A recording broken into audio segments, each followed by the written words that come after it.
जय हिंद दोस्तों। आइए शुरू करते हैं फिर से बिहार पुलिस का जीके का 30 महत्वपूर्ण प्रश्न, जो कि सभी प्रश्न आपके एग्जाम की दृष्टि से बहुत ज़्यादा महत्वपूर्ण है। इसीलिए सभी प्रश्नों को आपको आराम से देखना है और सभी प्रश्नों को याद रखना है। सभी प्रश्न बहुत ज़्यादा महत्वपूर्ण है, इसीलिए सभी प्रश्न आपके एग्जाम में पूछने का बहुत ज़्यादा संभावना है, इसीलिए आपको इग्नोर नहीं करना है। हाँ दोस्तों, सही प्रश्न बहुत महत्वपूर्ण है, इसीलिए वीडियो आपको अच्छा लगता है ज़्यादा लोगों को शेयर कीजिए और चैनल को सब्सक्राइब कीजिए। शुरू करते हैं बिहार पुलिस का 30 महत्वपूर्ण प्रश्न। आइए देखते हैं पहला प्रश्न है दोस्तों, हर्यक वंश के किस शासक को कुनिक कहा जाता है? हर्यक वंश के किस शासक को कुनिक कहा जाता है? हर्यक वंश के किस शासक को कुनिक कहा जाता है? आपको सही आंसर सोचना है और बताना है कितना सही कर पाते हैं। आइए इसका सही आंसर देखते हैं। सही आंसर है दोस्तों C number, Ajatashatru. Ajatashatru correct answer है। अजातशत्रु, हर्यक वंश के किस शासक को कुनिक कहा जाता है? सही आंसर है अजातशत्रु। अजातशत्रु को कुनिक कहा जाता है, आपको याद रखना दोस्तों। अजातशत्रु को कुनिक कहा जाता है, आपको याद रखना। अजातशत्रु को कुनिक कहा जाता है। अगला प्रश्न है 2 नंबर प्रश्न है, नंद वंश का अंतिम शासक कौन था? नंद वंश का अंतिम शासक कौन था? सही आंसर है दोस्तों घनानंद। नंद वंश का अंतिम शासक कौन है? सही आंसर है घनानंद, करेक्ट आंसर। नंद वंश के संस्थापक पूछेगा, हो जाएगा महापदम नंद। महापदम नंद हो जाएगा। नंद वंश का अंतिम शासक Ghananand, B number correct answer है। अगला क्वेश्चन देखते हैं। अगला क्वेश्चन है, त्रिपिटक धर्म ग्रंथ है किसका? त्रिपिटक जो धर्म ग्रंथ है किस धर्म से संबंधित है? त्रिपिटक किस धर्म का ग्रंथ है? सही आंसर आपको बताना है, क्या होगा दोस्तों? आइए सही आंसर देखते हैं। सही आंसर है बी नंबर बौद्ध धर्म। सही आंसर है बौद्ध धर्म। त्रिपिटक किस धर्म से संबंधित? सही आंसर है बौद्ध धर्म, बौद्ध धर्म। अगला प्रश्न है, किस शासक के शासनकाल में नेपाल में बौद्ध धर्म का गमन हुआ था? किस शासक के शासनकाल में नेपाल में बौद्ध धर्म का गमन हुआ? इसका सही आंसर है दोस्तों Ashok, B number correct answer है। बी नंबर एकदम करेक्ट आंसर है, अशोक के समय में।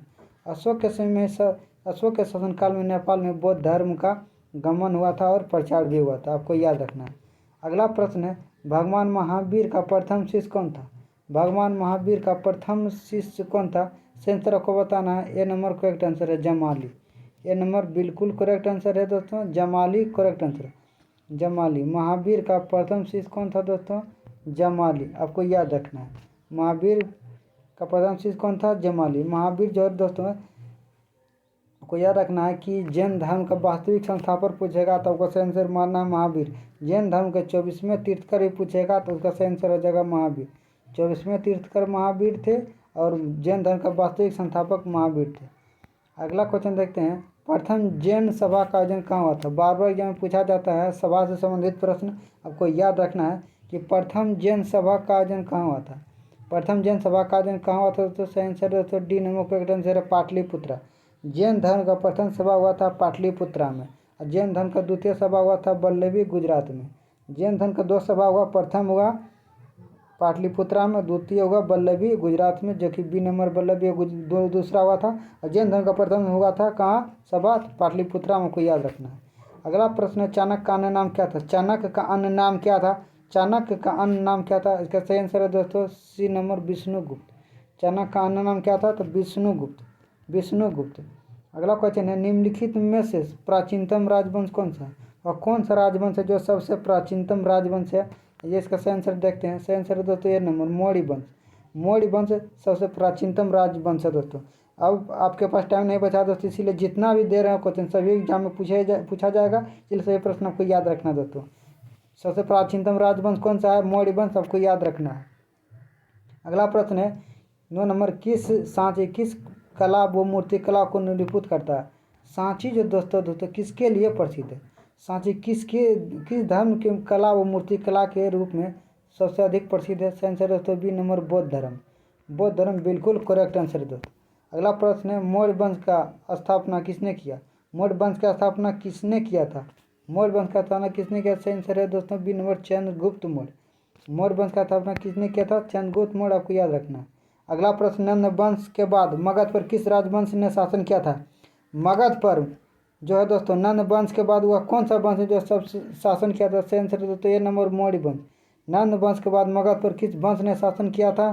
सही आंसर है मौर्य वंश। मौर्य वंश करेक्ट आंसर है। अगला प्रश्न, किस वर्ष राष्ट्रीय गीत वंदे मातरम पहली बार गाया गया? वंदे मातरम दोस्तों पहली बार जो है कब गाया गया था? सही आंसर है दोस्तों ये नंबर करेक्ट आंसर है 1896 दोस्तों। वंदे मातरम सबसे पहले कब गाया गया था? 1896 में। अगला प्रश्न है, संविधान सभा को किसने मूर्त रूप प्रदान किया? संविधान सभा को किसने मूर्त रूप प्रदान किया था? संविधान सभा को किसने मूर्त रूप प्रदान किया? बहुत महत्वपूर्ण प्रश्न है दोस्तों कि संविधान सभा को किसने मूर्त रूप प्रदान किया। करेक्ट आंसर है दोस्तों सी नंबर, जवाहरलाल नेहरू। संविधान सभा को मूर्त रूप किसने प्रदान किया? जवाहरलाल नेहरू, जवाहरलाल नेहरू। अगला प्रश्न है, संविधान सभा का अस्थायी अध्यक्ष कौन था? संविधान सभा का अस्थायी अध्यक्ष कौन था? तो करेक्ट आंसर है दोस्तों डॉक्टर राजेंद्र प्रसाद। बहुत कन्फ्यूजन वाला प्रश्न दोस्तों, वो अस्थायी अध्यक्ष पूछेगा दोस्तों, वो अस्थायी अध्यक्ष पूछेगा तो उसका आंसर हो जाएगा सच्चिदानंद सिन्हा। लेकिन दोस्तों अस्थायी अध्यक्ष पूछेगा तो राजेंद्र प्रसाद। संविधान, ध्यान से सुनिए दोस्तों, अस्थायी अध्यक्ष पूछेगा संविधान सभा का, उसका आंसर हो जाएगा राजेंद्र प्रसाद। वो अस्थायी अध्यक्ष पूछेगा तो हो जाएगा सच्चिदानंद सिन्हा। आपको याद रखना है, यहाँ पूछ रहा है संविधान सभा का अस्थायी अध्यक्ष कौन था? सही आंसर है डॉक्टर राजेंद्र प्रसाद। अगला प्रश्न है, संविधान सभा के प्रारूप समिति में सदस्यों की संख्या कितनी थी? संविधान सभा में प्रारूप समिति में सदस्यों की संख्या कितनी थी? सही आंसर है दोस्तों 7। संविधान सभा में प्रारूप समितियों की सदस्यों की संख्या 7 था दोस्तों। बहुत महत्वपूर्ण प्रश्न है।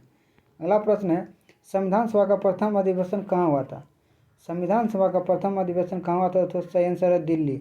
संविधान सभा का प्रथम अधिवेशन नई दिल्ली में हुआ था, आपको याद रखना। अगला प्रश्न है, भारत का संविधान कब लागू हुआ था? भारत का संविधान कब लागू हुआ? बहुत महत्वपूर्ण प्रश्न है। सही आंसर है दोस्तों ये नंबर 26 जनवरी 1950।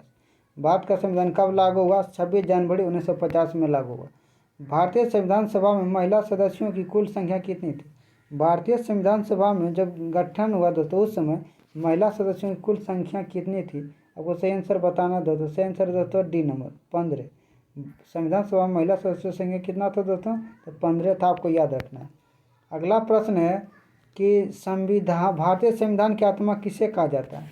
भारतीय संविधान की आत्मा, भारतीय संविधान की आत्मा के रूप में किसे जाना जाता है? सही आंसर दोस्तों ये नंबर करेक्ट आंसर है प्रस्तावना। भारतीय संविधान की आत्मा किसे कहा जाता है? सही आंसर है प्रस्तावना को भारतीय संविधान का आत्मा कहा जाता है, आपको याद रखना है। अगला क्वेश्चन देखते हैं।